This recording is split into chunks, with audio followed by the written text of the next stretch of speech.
At Thanksgiving, my grandpa smirked about the college fund. Then I spoke up, and one question was enough to expose everything they thought I'd never find out. My name's Noah, I'm 21, and up until Thanksgiving dinner last year, I thought I just got the short end of the stick in life. You know the type: student loans piling up like a game of Jenga, part-time job at the campus coffee shop, duct-taped sneakers, microwave noodles 5 days a week. I wasn't bitter, not really. I figured life was just tough, and my parents did what they could. I never expected anything handed to me. But that night, rewrote everything I thought I knew about my family. And it started with one sentence from my grandpa. Thanksgiving has always been a bit of a circus in our family. My mom's side is loud, dramatic, and allergic to minding their own business. But this year, it was my dad's side hosting, which usually meant things stayed calmer, more polite. Grandpa always carved the turkey like it was a ritual, and Grandma passed around her famous cornbread while pretending not to notice my cousins sneaking extra helpings. It was normal.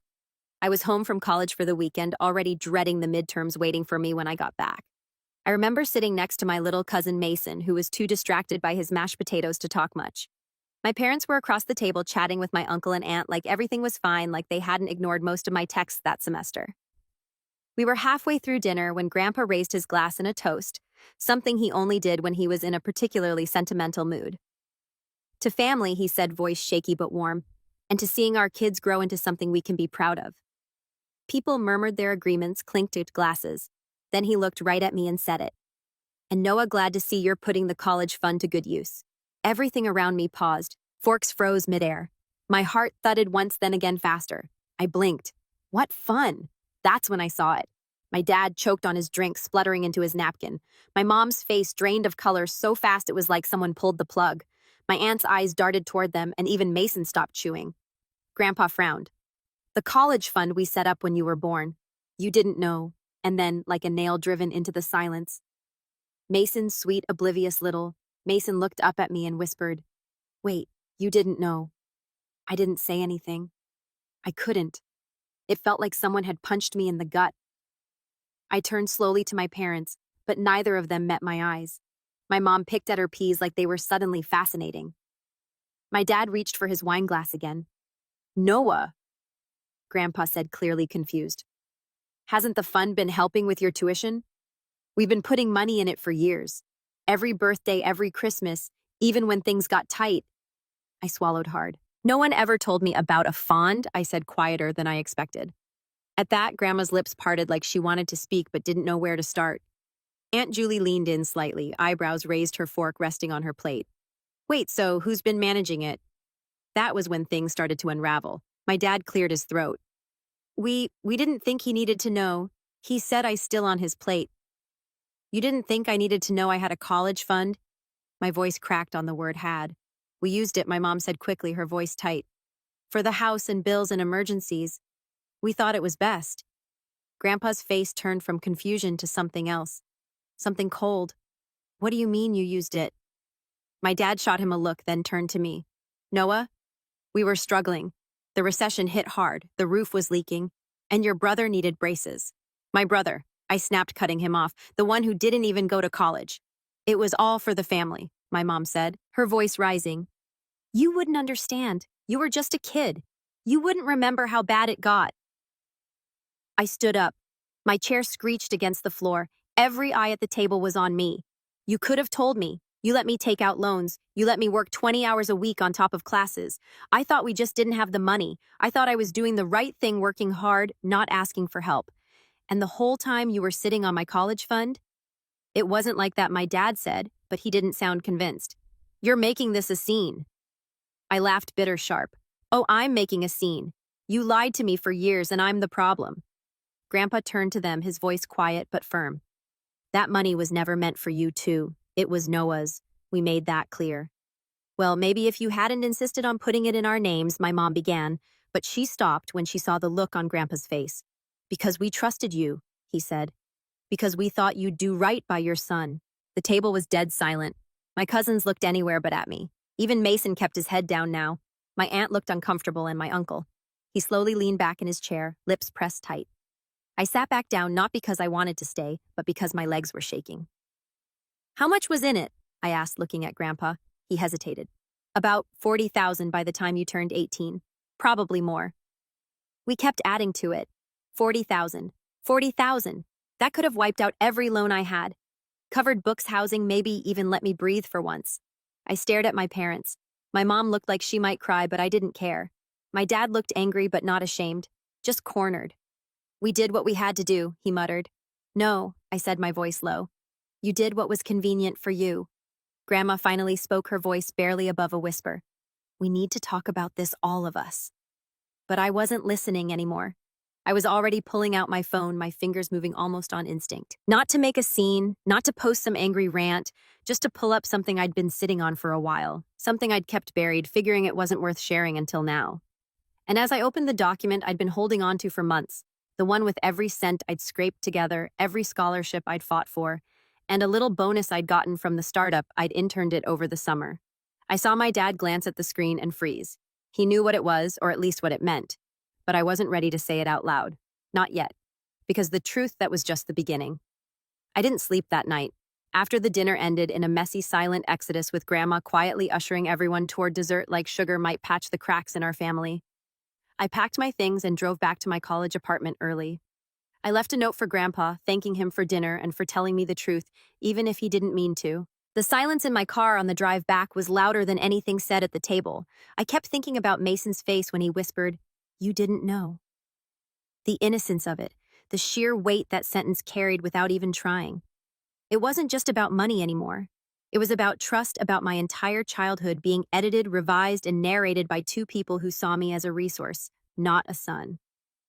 That document I'd pulled up, it was a breakdown of everything I'd earned and saved since I turned 18.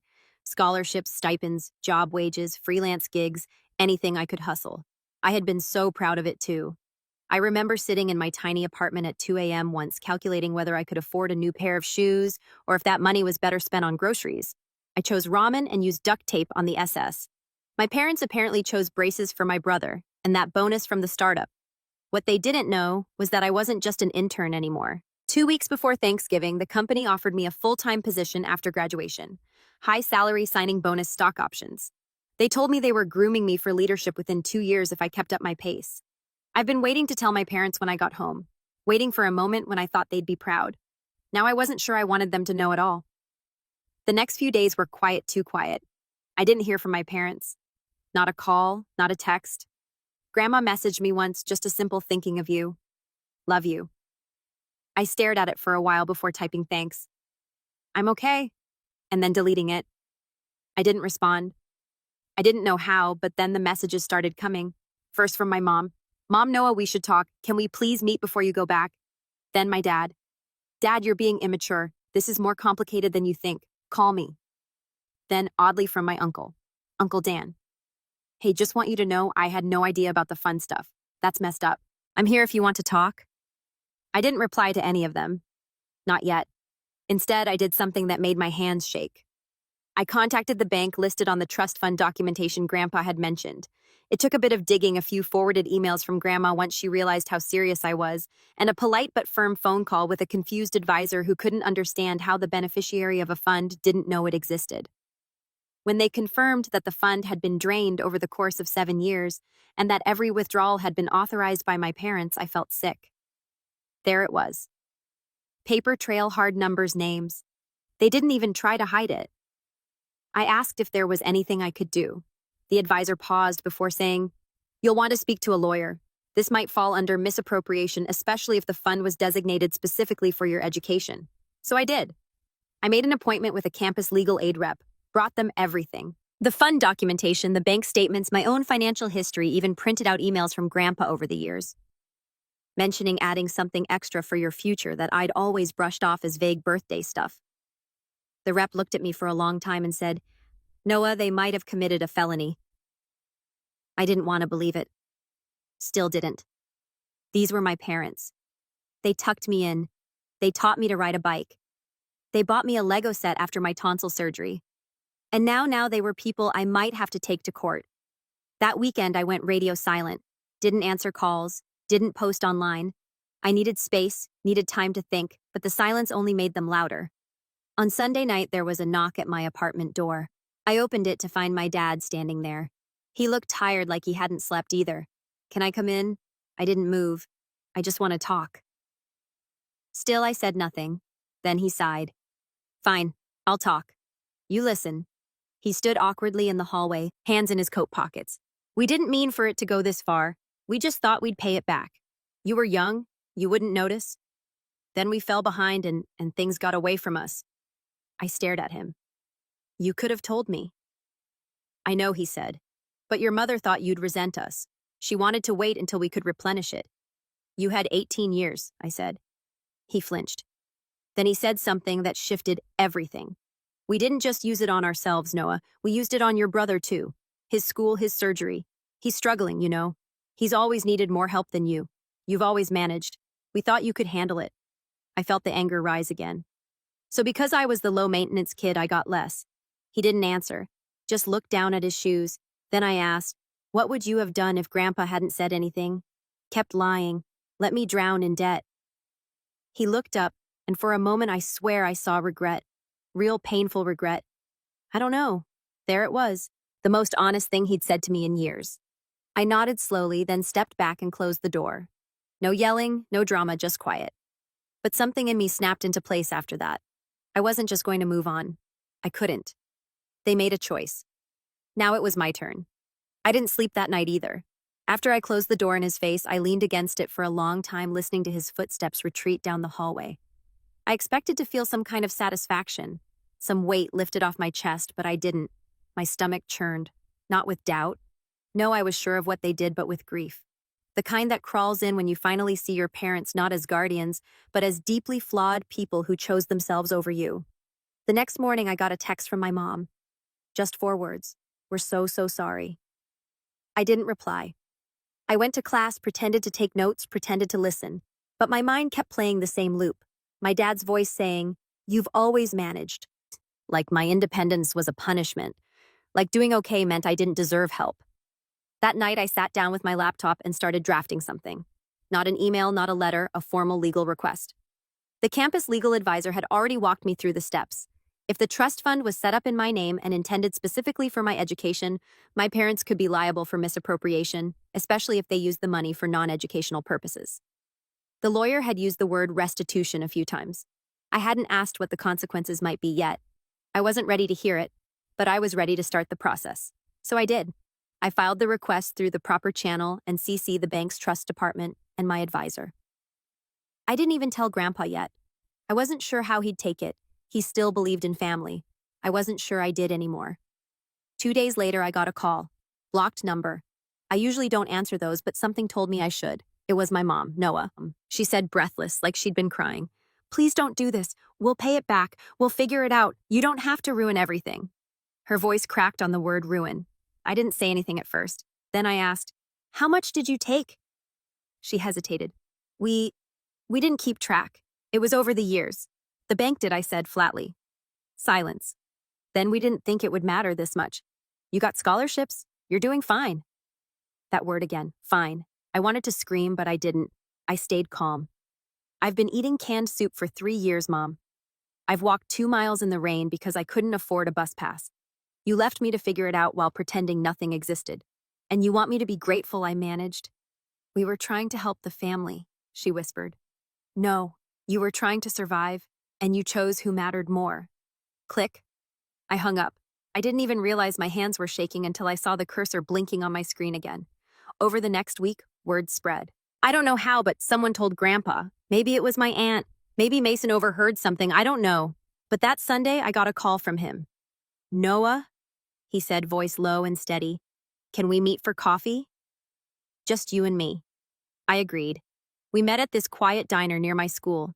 He was already sitting at a booth when I arrived, stirring a cup of black coffee like it held all the answers. He looked up at me and didn't smile. I'm sorry, he said. You didn't do anything, I replied. No, he said. But I trusted people who did, and I should have checked. I should have made sure. I sat down slowly. I looked into the trust, he continued. It's gone. Every cent, and I've already spoken to the bank. They're cooperating. If you want to pursue charges, well, you have every right. I didn't say anything. I also found out something else, he added. When your dad asked me to set the fund in his and your mother's name, he said it was for convenience, that it would be safer that way, easier to manage. I believed him. He looked at me, eyes full of something I hadn't seen in years. Shame. I should have known better. We sat in silence for a moment. Then I said, "They kept it a secret for over a decade, and the only reason I found out was because you said something without knowing." He nodded. Then he reached into his coat pocket and pulled out an envelope, placed it on the table between us. "I can't undo what they did, but this is yours." I stared at the envelope, didn't touch it. He sighed. "It's not enough to cover everything, but it's a start. And I want you to know I'm changing my will. Everything I leave behind will go into a separate trust only for you and your future. No one else touches it. Not again." I looked at him, really looked at him. I believed him. I think that's what hurt most, that he believed in me, and they didn't. When I finally opened the envelope that night, it was a cashier's check for $10,000. I should have felt relief, but all I felt was anger. $10,000 meant something. It meant someone believed I was worth it. My own parents never did. The next day, I filed a formal complaint with the Family Trust's legal department. And then I started planning something I never thought I'd have the nerve to do, because winter break was coming, and we always hosted Christmas at our house. Christmas came fast, too fast. It was the first time I truly dreaded going home. Not in that joking, "UG, can't wait for Aunt Denise's casserole" kind of way, but in the deep, bone-heavy sense of walking into enemy territory. I didn't even pack much. Just a single overnight bag. No gifts, no cards, nothing wrapped in cheerful paper or tied with a bow. I wasn't in the mood for pretending. I had already told Grandpa I'd be coming. He didn't try to talk me out of it, just said, "You sure you're ready?" I was, not because I had forgiven anything, but because some things needed to be said face to face. The air was sharp and cold when I pulled into the driveway. Snow still clung to the edges of the lawn, and the house looked exactly the same. Warm, glowing, festive. If you didn't know better, you'd think it was the perfect family home. But I did know better. The moment I stepped through the door, I was greeted by the smell of cinnamon and roasted meat. Christmas music played softly in the background. My mom was in the kitchen laughing too loudly with my aunt. My dad sat on the couch with a glass of something dark, chatting with my uncle like nothing had happened. They both froze when they saw me. My mom's face stiffened. My dad didn't even stand. I didn't bother with small talk. Just nodded, took off my coat, and walked straight to the dining room where the rest of the family was gathered. Grandpa was already there. He gave me a small nod. Beside him was Grandma, who hadn't looked me in the eye since Thanksgiving. My brother sat at the far end of the table, still glued to his phone. He didn't acknowledge me at all. Dinner was served. It was tense. Everyone acted like they were walking on ice, trying not to be the first one to slip. Conversation stayed surface-level weather traffic work. No one mentioned the trust. No one mentioned the legal complaint I had filed. They probably thought I wouldn't go through with it, that I'd cool off, that I'd be the good kid again. But I wasn't here to be good. I was here for closure. The moment came after dessert. My dad stood up to give his usual Christmas toast. He raised his glass, gave the standard spiel about family love and resilience. Then he said it. "We're just so proud of how far our kids have come. Even in tough times, we've always stuck together." And that was the final spark. I stood up before he could sit back down. "You've always stuck together," I repeated. "Right, except when it came to being honest. Except when it came to me." Silence fell. I reached into my bag and pulled out a folder neatly printed, bound with labeled sections. I set it on the table. "That's the full breakdown," I said calmly. "Of the trust fund you drained, every withdrawal, every date, every cent cross-referenced with my student loan statements. Just in case anyone here still thinks I'm overreacting." My mom's face crumpled. My dad's jaw clenched. I looked at Grandpa. "You asked me if I was sure I was ready." "I am." Then I turned to the rest of the table. I worked 3 jobs through college. I skipped meals. I missed out on experiences because I thought we didn't have money. I blamed myself. I thought I was just unlucky. Meanwhile, my parents were quietly spending the fund my grandparents created for my future on themselves. My brother looked up at that. "It wasn't all on them," he said. "Some of it was for me." "Yeah," I said, locking eyes with him. Brace's private tutoring, new laptop every year, while I was repairing mine with duct tape. Grandma spoke up, her voice cracking. "We didn't know, Noah. We're so sorry." I nodded once. "I believe you. But this isn't just about money. It's about respect, about trust, and about choices." I turned to my parents. "You could have told me the truth at any point, even after the fund was gone, but you didn't. You let me believe we were all struggling together when really you just let me struggle alone," my mom whispered. "We thought we were doing what was best. For who?" I asked. "For me, or for the version of me that didn't ask questions?" They didn't answer. I took a breath. I filed a formal complaint with the bank. Legal proceedings are in motion. I'm not doing this to hurt you. I'm doing this because actions have consequences and because I'm done carrying this burden alone. My dad stood up slowly. You're suing us? Your own parents. No, I said. I'm holding you accountable. He scoffed. You'd really tear this family apart over some money and that was it. No, I said you did that the moment you decided I didn't matter as much. I picked up the folder and walked to the living room. Everyone stayed frozen at the table. I took out one final envelope, my Christmas gift. Set it on the mantel. Then I turned to the room. I won't be staying tonight. I don't know when, if I'll come back, but that envelope has copies of the legal documentation in case anyone wants to see for themselves. And a letter explaining everything, just so no one can say they didn't know. My mom was crying now. My dad just stared at the wall. Grandpa stood up and walked over to me. You don't have to do this alone, he said quietly. You have more family than you think. I nodded. I know. Thank you. He hugged me, the only one who did. Then I walked out of the house into the snow-covered night. No one followed me. A week later, I got a letter from the bank confirming the investigation had begun. If fraud or misappropriation could be proven, and all signs pointed that way, my parents might be required to repay the full amount or face civil penalties. I didn't celebrate. It didn't feel like a win, just a necessary reckoning. But what I did do finally was pay off part of my student loan. With the check Grandpa had given me, I transferred the rest to a new account under my name only. I graduated the following spring with honors, got my first paycheck from the startup 2 months later, moved into a new apartment, bought myself a decent pair of shoes, no duct tape. As for my parents, I don't know. We haven't spoken since Christmas. But sometimes I catch myself thinking about that night. The moment my grandpa said, "Glad you're enjoying the college fund." The way everything cracked open from there. And I realize it wasn't the loss of money that hurt the most. It was the loss of belief. The realization that the people who were supposed to protect me didn't. But I'm still standing, and I finally know what I'm worth. Not because of a trust fund, but because I stopped trusting the wrong people and started trusting